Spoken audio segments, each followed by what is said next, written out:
आज अगर पैसा ना होता, आज अगर पैसा नहीं होता, तो क्या दुनिया चल पाती? क्या पॉसिबल था दुनिया को रन कराना? हमारी सरकार के लिए, हम सबके लिए। बोर्ड एग्जाम में इस चैप्टर से 5 से 8 मार्क्स के पक्के आते हैं। और आज हम आपको मनी चैप्टर ऐसे समझाऊंगा, कॉन्सेप्ट ऐसे समझाऊंगा कि कॉन्सेप्ट जिंदगी भर नहीं भूलोगे। उसके लिए बस एक छोटा सा काम करना, एक छोटा सा काम। इस वीडियो को एंड तक देखना, इस वीडियो को एंड तक देखना। प्लीज इस वीडियो को शेयर एंड सब्सक्राइब कर देना, लाइक भी कर देना। ठीक है, मैं बात करने वाला हूं चैप्टर नंबर 5 की, मैक्रो इकोनॉमिक्स, जिसका नाम है मनी। ठीक है, आप खुद बताओ, अगर मैं आपसे पूछूं आज पैसा ना होता तो क्या दुनिया चल पाती?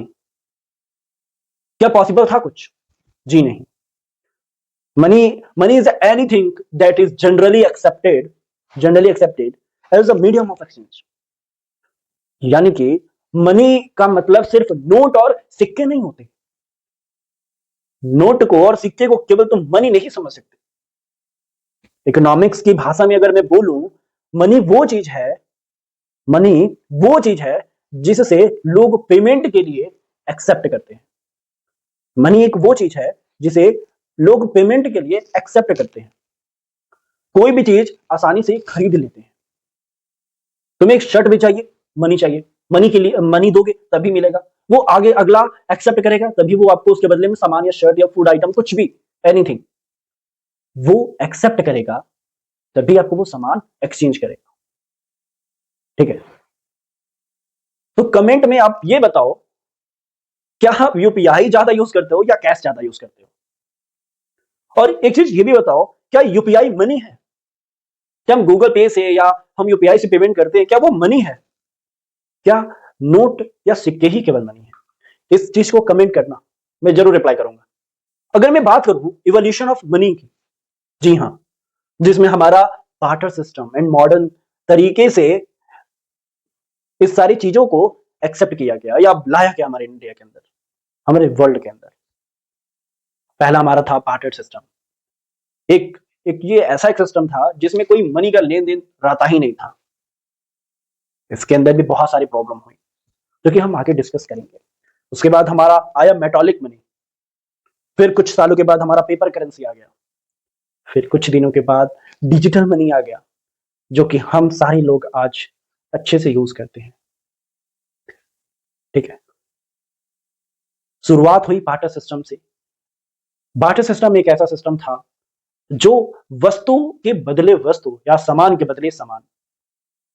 मेरे पास शर्ट है, मेरे पास जूता नहीं है, शूज नहीं है, तो तुम्हें शर्ट के बदले शूज मिल जाता था।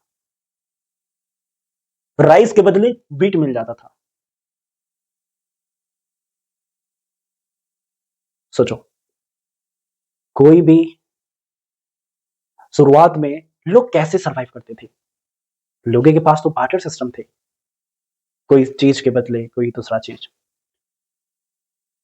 लेकिन प्रॉब्लम कहां थी? प्रॉब्लम तो तब होती थी जब सामने कोइंसिडेंस, यानी कि डबल कोइंसिडेंस ऑफ वांट्स हो जाते थे। यानी कि जो सामान मेरे पास है, ठीक है, डबल कोइंसिडेंट ऑफ वांट्स हो जाते थे। लेकिन प्रॉब्लम कहां थी? जब डबल कोइंसिडेंट ऑफ वांट्स हो गए। फिर आया मेटॉलिक मनी, जस्ट कुछ ही दिनों के बाद आया।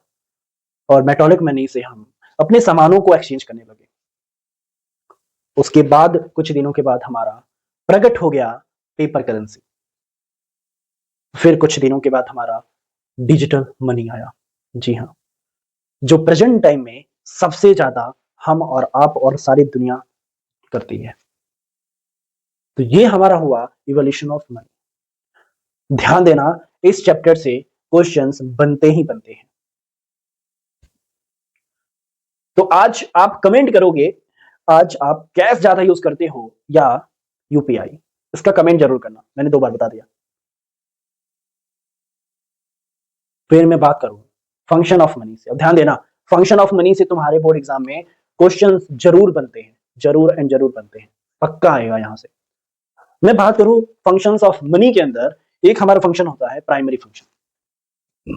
जी हाँ, प्राइमरी फंक्शन। अच्छा, प्राइमरी फंक्शन में भी 2 टॉपिक है। एक होता है मीडियम ऑफ एक्सचेंज, एक होता है मेजर ऑफ वैल्यू। ठीक है, ये हमारा प्राइमरी फंक्शन होता है, medium of exchange, measure of value. Second secondary functions होता है, जो कि स्टोर ऑफ वैल्यू हो गया, स्टैंडर्ड ऑफ डिफर्ड पेमेंट हो गया, तो ये सब चीजें सेकेंडरी फंक्शन में आता है। फिर मैं बात करूं, बोर्ड एग्जाम में सबसे इंपॉर्टेंट टॉपिक फंक्शन से ही आते हैं, इसका भी तुम ध्यान दे देना। बोर्ड एग्जाम में सबसे ज्यादा फंक्शन से आता है। मैं दो तीन तीन बार बता दिया एक ही चीज को। अगर आपको ये वीडियो हेल्पफुल लगा हो तो प्लीज सब्सक्राइब कर दो। अच्छा, प्राइमरी फंक्शन वो जो बेसिक काम आता है, प्राइमरी फंक्शन एक वो है जो बेसिक काम में आता है, लेकिन सेकेंडरी फंक्शन वो है जो एडवांस लेवल में काम आता है, एडवांस काम आता है। ठीक है, इसका भी ध्यान देना। मेमोरी टेक में बता दो, मीडियम ऑफ एक्सचेंज को एमई बोल सकते हो, मेजर ऑफ वैल्यू को एमवी बोल सकते हो शॉर्ट में, एंड स्टोर ऑफ वैल्यू को एसवी बोल सकते हो, एंड स्टैंडर्ड डिफर्ड पेमेंट को एसडीपी बोल सकते हो। ठीक है, तो इसका शॉर्ट मैंने बता दिया। नेक्स्ट मैं बात करूं डिमांड ऑफ मनी की। ये डिमांड ऑफ मनी क्या होता है? तो देखो, डिमांड ऑफ मनी में ना एक इक्विवेलेंट होता है desire to hold money. Desire to hold money जैसे टाइप्स हमारे हैं, ट्रांजेक्शंस मोटिव हो गया, प्रिकॉशनरी मूवीज हो गए, या सॉरी प्रिकॉशनरी मोटिव हो गया, स्पेकुलेटिव मोटिव हो गया। यानी कि तीन टाइप्स के हमारे मोटिव होते हैं। तो जितने भी हमारे पीपल्स मनी क्यों होल्ड करते हैं, आखिर जितने भी लोग हैं वो मनी को होल्ड क्यों करते हैं? सिर्फ तीन रीजन की वजह से, ओनली तो ओनली तीन रीजन। रोजमर्रा खर्चा, इमरजेंसी, फ्यूचर प्रॉफिट के लिए, फ्यूचर प्रॉफिट के लिए। यही हमारा रीजन होता है, जो कि transaction motive, precautionary motive, speculative motive को बताता है। ठीक है, अगर आपके पास 1 लाख रुपए हो तो आप इन्वेस्ट करेंगे या नहीं, उसको भी कमेंट में लिखिएगा। ठीक है, मैं बात करूं सप्लाई ऑफ मनी की। आखिर में सप्लाई ऑफ मनी होता क्या है? तो money supply is equal to currency, currency को प्लस करते हैं डिमांड डिपॉजिट से। जी हाँ, M1 is equal to C plus OD जिसको हम करते हैं। ठीक है, एग्जाम में फॉर्मूला जरूर आता है, उसको लर्न कर लेना। M1 का होता है करेंसी प्लस डिमांड डिपॉजिट। ठीक, करेंसी प्लस डिमांड डिपॉजिट होता है।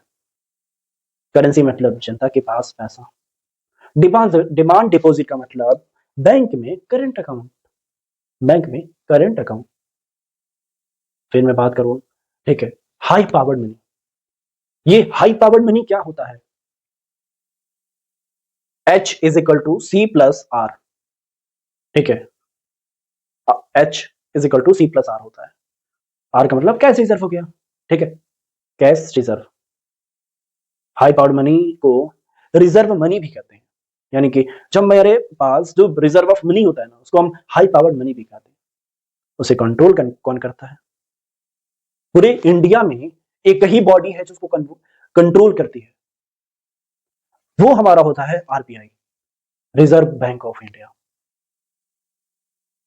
और जितने भी मनी से रिलेटेड ट्रांजेक्शंस होते हैं पूरे हमारे इंडिया के अंदर, ये सारे कंट्रोल RBI के अंडर में ही होता है। जितने भी हमारे कॉमर्शियल बैंक हैं ऑल ओवर इंडिया में, सारे बैंक का बाप है RBI। हर एक कॉमर्शियल बैंक को RBI के रूल्स रेगुलेशन फॉलो करने पड़ते हैं, जैसे कि आपको अपने पापा के rules regulation. Side of content की मैं बात करूं तो इशू ऑफ करेंसी हो गया, बैंकर्स बैंक हो गया, कंट्रोल ऑफ क्रेडिट हो गया। इंडिया में मनी सिस्टम का लॉस कौन है? सॉरी, इंडिया में मनी सिस्टम का बॉस कौन है? केवल एक ही बॉस है, जिसका नाम RBI है, reserve bank of India. RBI decide करता है कितना पैसा सर्कुलेट होगा, कौन से स्टेट में कितना पैसा सर्कुलेट होगा, पूरे इंडिया में कितना पैसा सर्कुलेट होगा। ये केवल एंड केवल RBI के पास ही इसका राइट है। अदरवाइज हमारे PM मोदी भी इसको कुछ नहीं कर सकते। अगर आपको ये चैप्टर आसान लगा हो तो वीडियो को लाइक कर देना और अपने दोस्तों को शेयर कर देना, क्योंकि ये चैप्टर बोर्ड में पक्का आने वाला है। तो नेक्स्ट वीडियो हम करेंगे न्यूमेरिकल प्लस MCQ क्वेश्चंस पे, जो कि एमसीक्यू यहां से जरूर बनते हैं। तो आशा करता हूं आपको ये क्वेश्चंस, ये चैप्टर समझ में आया होगा एंड तुम रिलेट कर पाए होगे। तो प्लीज इस चीज को समझना, ठीक है। यहां से क्वेश्चन पढ़ेंगे और 90% बच्चे ये गलती कर देते हैं, ये वाला चैप्टर को हल्के में ले लेते हैं। और देखो मनी चैप्टर बस 10 से 12 मिनट का चैप्टर था, ठीक है, 10 मिनट का ही चैप्टर है मनी चैप्टर, लेकिन लोग इसको इग्नोर कर देते हैं, हल्के में ले लेते हैं, हमको तो सब आता है, और वो एमसीक्यू में गलती कर लेते हैं, ठीक है। तो चलो आज का हमारा वीडियो यहीं पे खत्म करते हैं, नेक्स्ट वीडियो हम इसके एमसीक्यू पे डाल लाऊंगा। ओके।